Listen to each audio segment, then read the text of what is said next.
You've heard the story, right? Betamax versus VHS. It's the ultimate tech cautionary tale, a classic David and Goliath where the scrappy underdog with the worst product somehow came out on top. But what if that story, the one we all think we know, is almost completely wrong?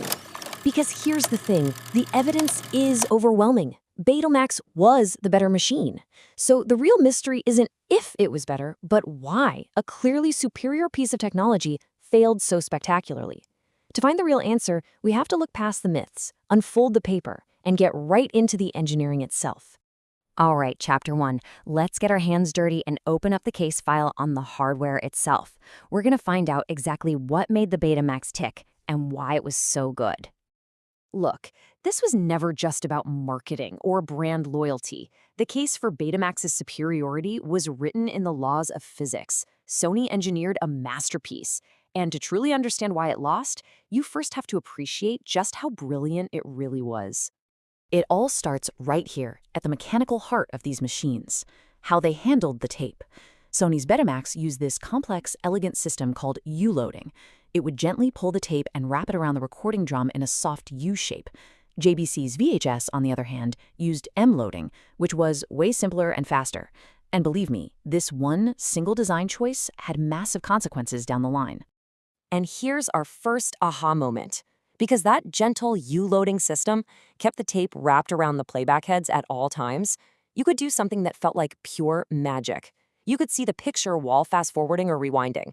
They called it beta scan, and for a while it was a killer feature that VHS simply couldn't touch. Okay, to get the next advantage, we need to talk for just a second about something called coercivity. The easiest way to think about it is as magnetic muscle. The more muscle a tape has, the more information it can hold onto in a smaller space, which translates directly into a sharper picture. And when you look at the raw numbers, it's not even a contest. Betamax used tape with much higher magnetic muscle, 750 Oerstids. Its heads also wrote information onto the tape way faster. What does all that mean for you on the couch? A sharper, cleaner, better-looking picture. About 250 lines of resolution versus 240 for VHS. On paper and on your TV screen, Beta was the undisputed champ. So the engineering was superior, no doubt about it. But our story now pivots from the lab to the boardroom, where a single, absolutely fatal miscalculation was about to be made. Sony's chairman, Akio Morita, had this very specific, very precise vision for his invention. He didn't see it as a machine for watching movies. No. For him, a VCR was for time shifting. Recording a 1-hour TV show to watch later, like saving an article from a magazine. And that one idea, well, it would become Betamax's undoing. And get this, the short recording time wasn't a technical limitation. It was a deliberate design choice. Sony wanted the cassette to be small and elegant, like a little paperback diary. They fell in love with their 1-hour vision, prioritizing the sleek form factor over actual function. And in doing so, they totally, completely misread what people would actually want to do with a VCR. And this timeline just lays the collision course bare. In '74, Sony proudly proposes its 1-hour standard. JVC sees their opening and immediately counters with a 2-hour tape. But the real nail in the coffin comes from RCA, a massive American distributor. They came to Sony and said, look, our customers want one thing, to be able to record an entire 3-hour football game without changing tapes. And Sony said no.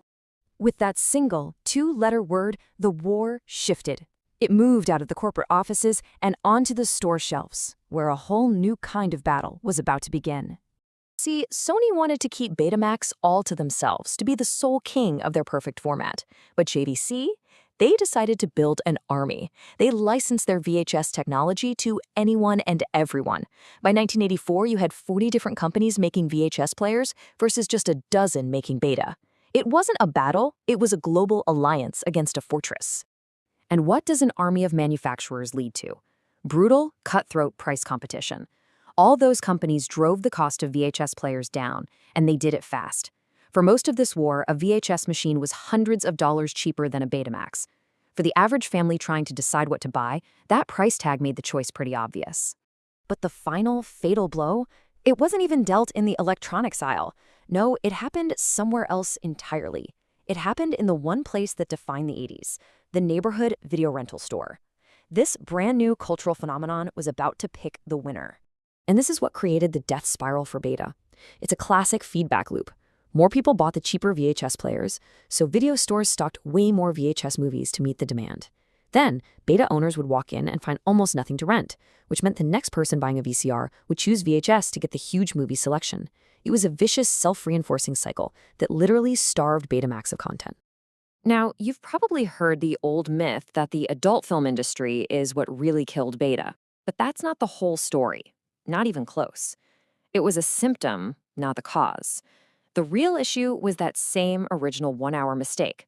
A typical 90-minute movie needed 2 beta tapes. For the movie studios, that doubled their production and inventory costs. They chose VHS because it was just plain better business. But hold on, here's the twist you didn't see coming. The death of Betamax in our living rooms, that wasn't the end of the story. Not at all. In fact, it was the beginning of an empire. Sony took the failure of Betamax and did something brilliant. They pivoted. They unleashed all of that superior engineering on a market that would not only appreciate it, but pay a premium for it, the world of professional broadcasting. And they did it using the exact same cassette shell. I mean, look at this. It's a Betacam tape. It looks identical to the Betamax tape your parents had. But inside, it was a completely different beast, a different soul in the same shell, running 5 times faster and using recording technology that was light years ahead. The magic trick was something called component video. Instead of mushing all the picture information together into one blurry signal like VHS and Betamax did, Betacam recorded the brightness and the color information separately. That, plus the super fast tape speed, gave you an image quality that was absolutely perfect for TV news and high-end production. And the results? They were absolutely staggering. The successor format, Betacam SP, became the undisputed global standard for broadcast television. It didn't just win, it dominated, capturing a 95% share of the professional market. For almost 2 decades, pretty much every single news report or TV show you watched was shot and edited on a direct descendant of that failed Betamax tape. So in the end, the word best is, well, it's complicated. Betamax was, without a doubt, the best machine. But VHS was the best product. It understood that for real people, things like convenience, price, and a huge library of movies mattered way more than a few extra lines of resolution on a spec sheet. Which really leaves us with one final question. I mean, look around you today. At the apps on your phone, the streaming services you use, the smart devices in your home. Where do you see the ghost of this battle being fought all over again? What modern wars are being won not by the best tech, but by the right strategy? Thank you so much for spending your time learning with us today. If you found this insightful, please like, comment with what surprised you most, and subscribe to InfoNow for more deep dives into our world's history.